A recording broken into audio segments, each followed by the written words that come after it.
I teach health science and theory and principles of health science.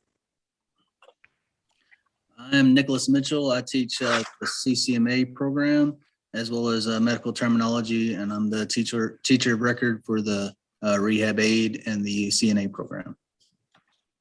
I'm Josh Snyder. I'm the program coordinator for Collin College in the dual credit health professions, Gen Pop and dual credit. Dr. Westcott is the director. She'll be here back in just a minute to be with you. Okay, all right. I'm going to go ahead and share my screen here, and I'm going to make it available.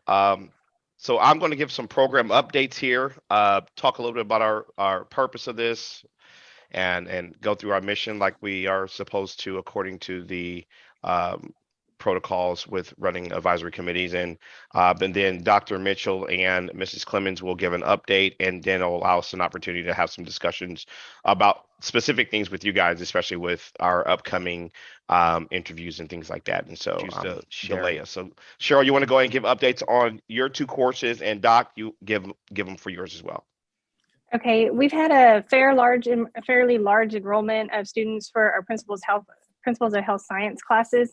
And in that course, we're introducing them to all of the careers that are offered within the health science field, as well as anatomy and physiology. We're up to three classes of that course now. And we have 4 of our health science theory, which then feeds into Dr. Mitchell's upper level and the practicum classes and the dual credit Collin classes.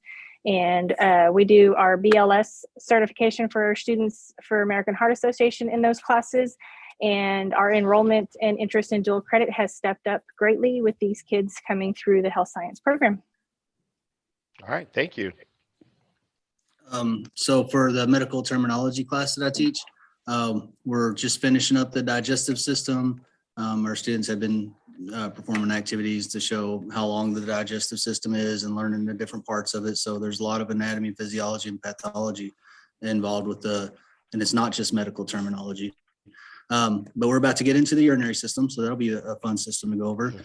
For the CCMA program, our students are out in the clinics. So all the clinics are, we had to wait on a couple clinics because they're having some COVID cases with some of their staff. So we waited on those COVID cases to die down, and we're out at all the clinics now. So that's exciting. I know that the CNA program that is a call-in program, I know that they're starting to visit a nursing facility. They started this Monday, so that's exciting for the students to get some hands-on experience there. Rehab aid program, I know that Dr. Cox is taking that program over. As far as HOSA, our club is, we have about 8 students that are going to compete in our HOSA competitions coming up on the 18th. So we have that to look forward to. And I guess that's all I can think of off the top of my head right now. Okay. Well, thank you guys for those updates. You know, it's a lot of work. I mean, with Cheryl running those 2 lower level classes and being a certified, both now are certified AHA CPR first aid instructors. That's really great for us. But Cheryl able to cover a lot of that for us with health sciences. That really helps. I believe that everything is going pretty well with, I know Dr. Cox is not on this call, but Josh and Julie, I believe that the Rehab 8 program is going well, and obviously CNA continues to grow, and we have our signups. Looks like we got about 37 plus another 4 that we're going to have here for new signups that are coming up, which we're really excited about that. And thank you, Dr. Westcott, for extending our application process for the students. We will continue to have students enrolling, and that's something that I think we need to discuss at some point beyond this point. Anna is one of the fastest growing small town, fast growth rural areas in the DFW area. And so I think we were, last time I looked at the demography report, we were in the top 15. And so that could, jump from anywhere from 5 to 10% increase. We just had 2 students, as Mrs. Rubio identified in an email to me earlier. She came and grabbed me really quick. She said, "Hey, I know that you guys are beyond your deadline, but I got 2 students interested in CNA and EKG." I said, "Well, yeah, Dr. Westcott just extended it to Friday." And so maybe that's something we can discuss after we get done here. I want to be able to go through this really quick. If I can't get through this, it's okay. I'll share this presentation in a separate meeting with you guys, and that's what I'm gonna do. So that's okay. I can't share that right now. And so quick program updates, just a little bit on our front with CTE. We continue to grow. Thank you guys for being advisory members. We can't grow without you. We need your expertise. We'll have next year over 24 programs to study. We're adding an HVAC apprenticeship program. We're adding a practicum in IT and practicum in STEM program. We are adding a carpentry program in our makerspace, which is really not going to hurt our numbers. It's really going to be a good thing for us. We have some kids that may be taking our ag mech courses and one of our trades areas that may not be totally interested in that. And so we want to make sure we're offering them opportunities to do some things. On you guys' side, we are bringing back, we rolled out EKG last year, but there were only 6 students signed up. And so I think this is a good time, obviously, Dr. Mitchell, Dr. Westcott and Dr. and Josh, to really delve into what does that look like. I know that we're not in the 50s. I was kind of projecting a 50, I think mid 50s range for signups. I think we're going to, if all 4 students sign up, then we'll be around 41. And how does that look from a programming standpoint with 3 separate programs, rehab 8, actually 4, knowing that EMT is only 4 slots. And so what does that look like from a sustainability standpoint, 10, 12, obviously students are picking CNA. Everyone's not going to get into the CNA program. Everyone's not going to get into the EKG program. And what does that look like for, first, second, and third? Obviously, we have all those delineated. I won't share that on this screen because we'll be posting this. And so what are our kind of our preliminary thoughts on, growth with that and things like that for next year? What are you thinking with that, looking at the numbers at this point, Dr. Westcott? So, I was happy that they did go up some. Like you, I was hoping for a little bit more, but we're moving in the right direction. So that's a good thing. Let me just see. And I think it's at 37 right now. 37, yeah. And so you think you have 4? Is that what you said? Yeah, there's Okay. 2 students that Dr. Mitchell and Mrs. Clemens contacted, and there's another 2 that just enrolled today. That's good because obviously, we'd like to interview as many of them as we can so that we can have good, solid numbers. Because obviously CNA has limits that the state sets on the class, but I'd like to have 12 to 16 in rehab, 16 to 20 in EKG, somewhere kind of around there. Our absolute minimum is 10, but really I prefer 12 because drop-offs. Right, people move or change their mind, whatever. So, and for us, like if it's below 10, then it becomes an issue with reimbursing the teacher or not. And then, as you know, that can result in us losing teachers, which has happened to Michael and me this year. So it gets a little tricky if we don't have good solid numbers. And so that's kind of where we're at with that. So are we at a place where, as we are looking at this, obviously if it's 12, maybe 12 to 13 to 14 may end up being that for, so if you look at that, that's 36, obviously. Well, I keep forgetting EMT. There's not a lot of kids that picked EMT. And now we have 4 slots. Right. And I do think that it's because of the time, but that's, either you want to do it or that's a shared arrangement. What, us, Princeton and McKinney? McKinney, yeah. Yeah. And so, and I moved it up a little bit, but it's, 7:20 to 8:50. It's pretty early. So they probably have to leave their house before 7. But it's a blessing for us because those kids will be able to be on a kind of a zero period and they're going to get their credit Yeah. regardless. And so uh, from a scheduling standpoint, it works out because that allows them travel time to come back. So they'll Right, and be that out. was when I was choosing the time, and it took me quite a while. Yours was a little bit easier than some of the other ones. I was like, I don't even know how I'm going to match up these crazy schedules because some people are on block, some people aren't, some people are, so it was a little wild. But yeah, you guys have to. I think Princeton had 5, so that they may take one of your spots for that extra person. Yeah, and then, I mean, if with us only, yeah, and so how do you let's kind of discuss at this point. This is a good time to bring this up, and Cheryl and Nick jump in and add yours as well. What do you think about? I mean, we dealt with this in the first year, I think, with some late signups, but how do you address this in like some of your larger districts where kids transfer in? I mean, what do you do with those kids? if I have space for them, I'm always happy to take them. Okay. So, even if we had, let's say we had 16 in EKG and you had a kid transfer in, I would take an extra kid.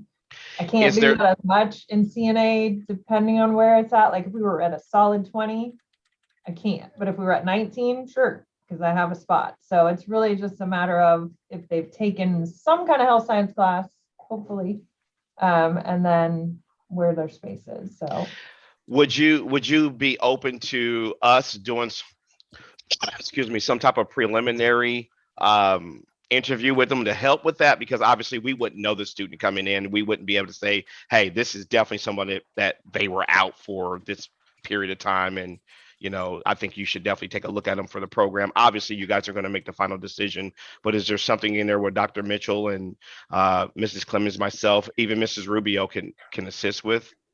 I mean, not necessarily, because I've honestly, a lot of times I've had their old school fill out like the teacher recs and stuff because they actually know them, which is the nice thing about it being on Google. Yeah. So, I mean, if you can get information from the other school, that's helpful. If you can get their transcript, that's helpful. But I think you guys would have that anyway. Yeah. When they transfer in. So, not that I can think of. I mean, it's really just a matter of getting their information and making sure. I just never want anyone to get in the program and either not really understand what they're getting into, or we know that they can't handle it and we put them in there. Like I hate doing that. I understand that. Yeah, we don't want to have the drop rates. So what are some things that we can do? Obviously, I'm trying to limit this to our time. I think we are slated to get off here at about, 10 minutes or so.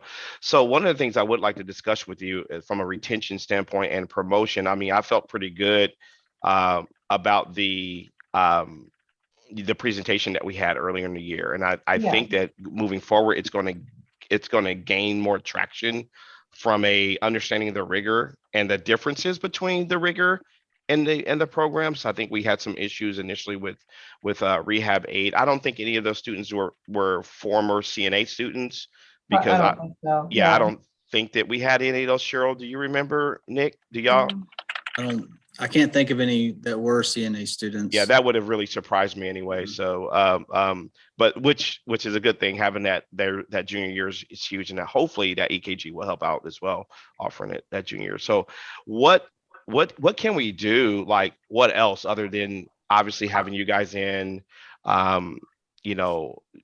What other things are you seeing some other districts do to promote, to retain, to really continue to build? I mean, right now, if my presentation was working, we're health science is about 13% to 14% of all of our CTE enrollment, which is a good number. STEM is around 20, arts AV is around 12 to 13.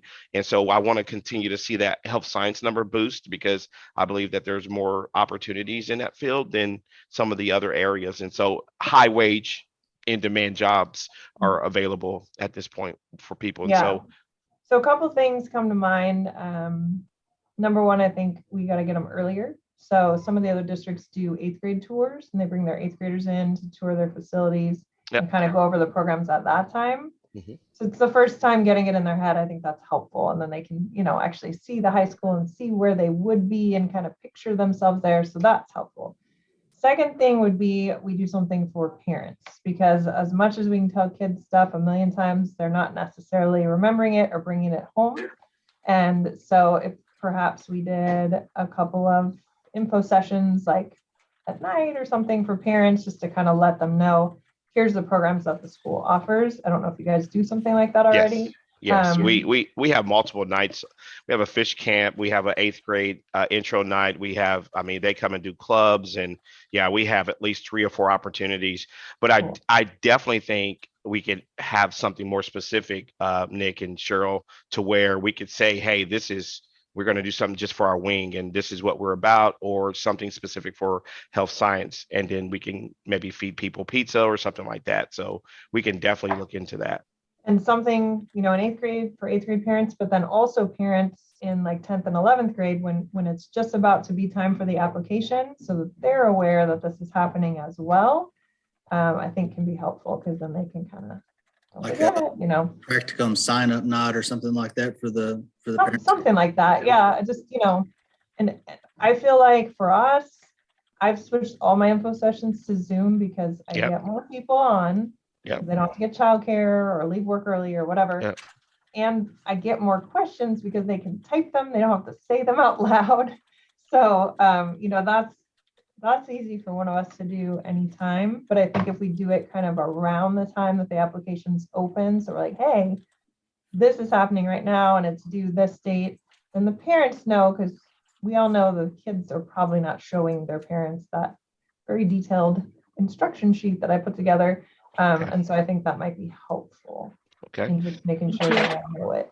I guess the only other question that I have for you and Cheryl and Nick, you guys can definitely chime in. There's 2 more questions. And so how are we comparatively and I don't want to call it a competitive standpoint, but how are we with other districts with regards to how much we pay for course materials and certifications and things like that?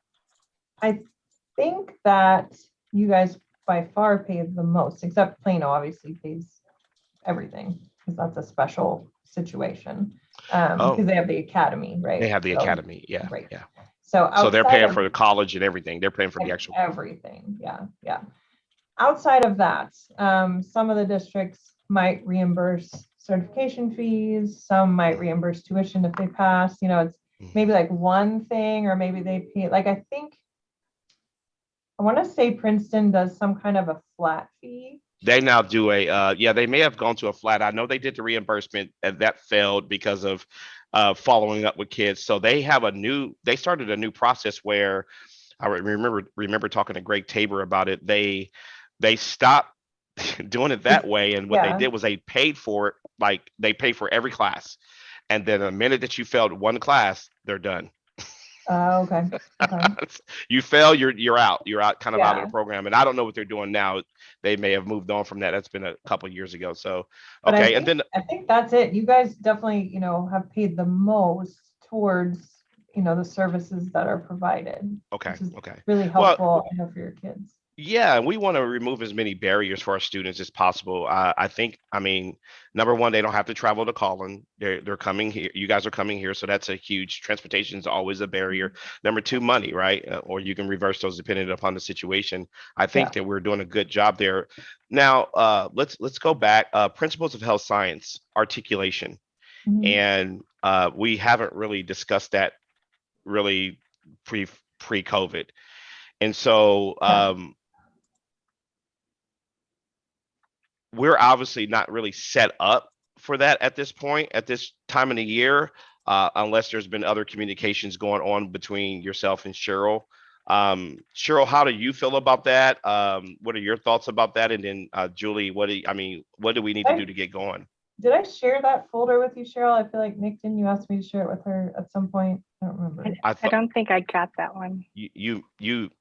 I have it from about 3 years back. He has the original, yeah. Oh, Okay, because I know we updated it.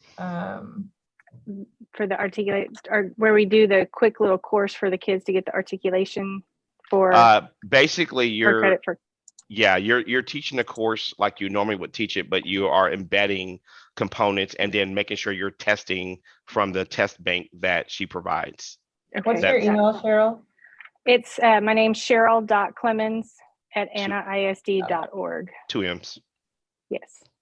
It came up.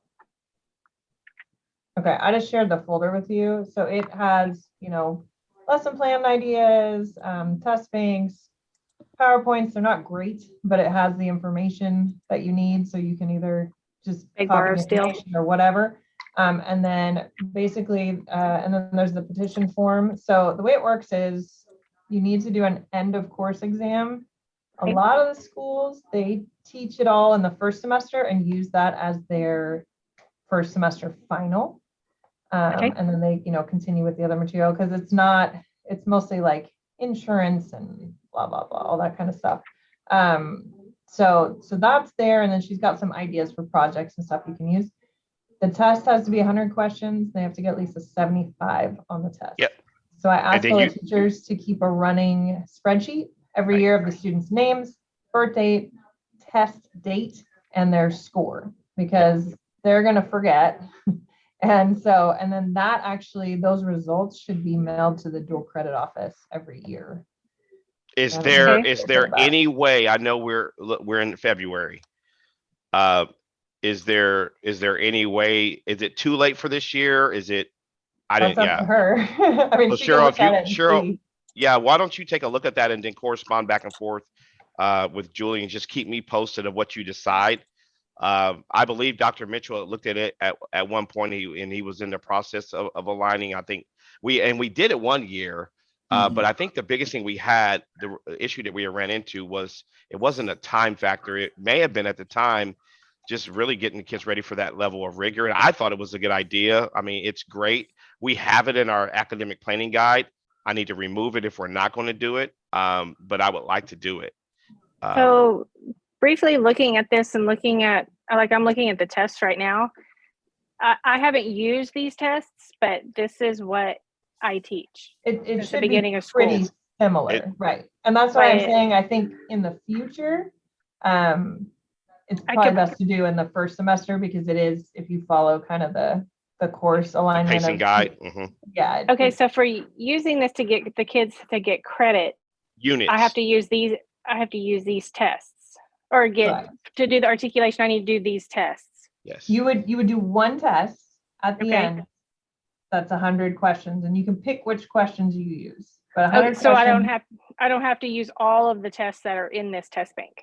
correct. I would just pick some questions from each chapter, basically, because you want it to summarize the entire Because course. we could probably pull this off this year, Ted, because this is mirroring exactly what I've been doing the entire school year. Everything that I've done for the last 10 years. It's all Well, here. and we know how you teach, so I don't I think mean, you Yeah, you it's leave very any basic. I mean, it's called stones intro to, unturned. it's called Intro to Health Professions. It's a very basic course, so that's why it's real easy to articulate it. So Yeah. the benefit of mean- doing that, so one, they don't have to pay for it. Mhm. But if they take at least 6 credit hours with the college, any 6, can be English, can be our stuff, doesn't matter. When they graduate, they can fill out the petition form that's in that folder I just shared with you and Okay. get these 2 credits for free. That's how it Yes. works, as long as we Okay. can prove that they've taken the exam. Yeah, you get 2 credits, right? That class with the midterm classes, Mhm. the other classes that we do gets them to potentially like a level 1 certificate. So yes. in an ideal world, if we can pathway through the 4 years or 3 years or whatnot, they're going to take intro articulated, then they're going to take midterm patho dual credit, then they're going to take CNA, let's say, and then, potentially something else after that. So they could get either one or even multiple certificates because all my certificates have that foundation of those 3 courses. So midterm patho intro in them. Okay, so listen, I know we're at our 30-minute mark, but I do have one more question. I want to thank everyone for bearing with my technology issues. I think it's a connectivity issue in my office. And so it's okay. You guys will get the meeting notes from us here shortly. I'll edit the video and remove things that I need to remove or whatever. The last question that I have for you, Doc, is and Julie, is we talked last year, and Nick and Cheryl and I think I mentioned something to you guys about having a full-time person here for MT and Patho. And I getting ahead of things, we have a new principal, okay? And I think I shared that with you. And so I want to go ahead and put the bug in his ear based upon signups in the spring for midterm, that if we can get to whatever sections that you deem to be necessary to keep Jennifer or someone here all day, we need to do that. I'm at the point where I think it would be beneficial for us. Then we could eventually maybe look at paying for midterm and patho, just a thought. And then that will remove Dr. Mitchell from having to teach that class. That could increase the opportunity for more health theory, right? Which would grow us more at the junior and senior level for practicum and dual credits. Ultimately, the plan is to have offer as much dual credit opportunities from a workforce standpoint as possible. I don't think we'll ever get rid of our CCMA program. It's been very successful. Yeah. Nick's done an amazing job, and we have a lot of connectivities at sites. And so we may even end up moving that down a level and offering the dual credit midterm in conjunction with it, because I think it's going so well. At the same time, I just want to really touch bases with you real fast to kind of put that bug in your ear. Let's get ahead of that. I know you said at least you had to have at least 2 class periods to justify that, I think. Well, so it depends on, like, are you talking about, number one, I'll just preface by saying I was literally the only administrator in the entire college district that was given a new faculty hire for the fall. So okay. We're not expanding a ton right now. Right. Well, it would still be, it would basically, okay. Well, that would hurt some because you use Jennifer at another site right now. Right? I do right now. And again, if let's say you come to me and you're like, Julie, I've got 57 kids signed up for midterm and I need 3 sections and this, that, and the other, maybe I have a leg to stand on. Like, I can't guarantee anything because, like I said, it was like a miracle that I even got to keep. I have 3 temporary faculty and I'm being allowed to flip them to open those positions. I got you. Full-time. So now she's here 4 periods. Could she be here for 6 periods? That's another hour and a half. Okay. Possibly. It's just going to kind of depend. And I was going to talk to you about like potentially squishing CNA back into one and then having EKG and then maybe the midterm. So like, because she could teach, she has the credentials to teach EKG, right? Mm-hmm. Yeah, that's what I thought. Okay. Yeah. So I mean, we can play with it. Like, let's see what you guys can come up with. I'm willing to entertain. What I don't want to do is throw a bunch of kids in there that don't know what they're getting into, because I feel like that's maybe where we ended up last year. No, and that's why we started the midterm, right, Nick? Yeah. I mean, we go back to some of our failure rates, and that's why we started that. And we've always had some of your kids in our online sections of midterm. Yes. So, that's a great thing. Right. But for me personally, I feel like the high school kids do better with that in person. The rates were not as likable as we wanted them to be. So real nice. Hey, listen, way of saying that, yes. I threw the sign in the chat. If you guys can all sign in, I'm going to go ahead and conclude this. If there's no other things to talk about, I'm sorry about the technology issues. We will share minutes with you guys, and it'll have my presentation link in there as well. But we kind of covered everything. So if you don't have anything, I just want to thank you guys for being on the call today. No, I appreciate you guys. I know how passionate you are about the programs, and I really hope we can keep growing it, because it's like I said, we're moving in the right direction. It's a little slower than we wanted, but we're moving in the right direction. Well, we may get to a point now we're going to be opening up our second middle school, and so not this 22, but 23, 24. Yeah. And we've discussed principals down at 8th grade level. It's probably the next appropriate thing to do, right, Cheryl? She's nodding her head. And so from a program growth standpoint and a scalability standpoint, it probably is the best thing for us because it removes Cheryl from having to have so many sections. She can focus more on, or Nick can have some of those health theories. And so it just allows us some flexibility. And so just keep that in mind as well. So we'll be looking at that in another year or so. Okay. And if we do that, we'll have to switch your articulation to health science, because we can't articulate with an 8th grade course. Right. You'll have to switch it to health theory, right? Yes. Mm-hmm. Health science theory. Which is fine, because we're doing that with Rockwall already. So. And I heard my buddy over at Salina, Ryan, is getting on with you guys. Yeah, I think I need a finder's fee No, no, I'm No, just he's joking. good. I think we've got a 20 CNA students. Yeah, that's my starting buddy next over there. year, He's a great so guy, man. He's a he great is- director. He is fantastic. We really Yeah. like him. So Yes. this is good. We've got, that's why I like my job, because you guys Yeah. are fun to work with. So Well, you guys take care. Listen, take care, and we'll talk with you. And we're also looking at starting a cohort, kind of a PLC PLN for health science. Ryan and I, we had started one about prior to COVID, about 3 years ago, and it kind of went down because of COVID and everything. And so that's something we're going to talk about as well. So Okay, yeah, I mean, if anything I can help with, Yep. I'm always all right. up for Well, it. thank you very Okay. much. All right. Good to Thank see you you guys. guys. Thank you. Thanks, All Tom. right, bye-bye. Bye. Bye-bye. Bye.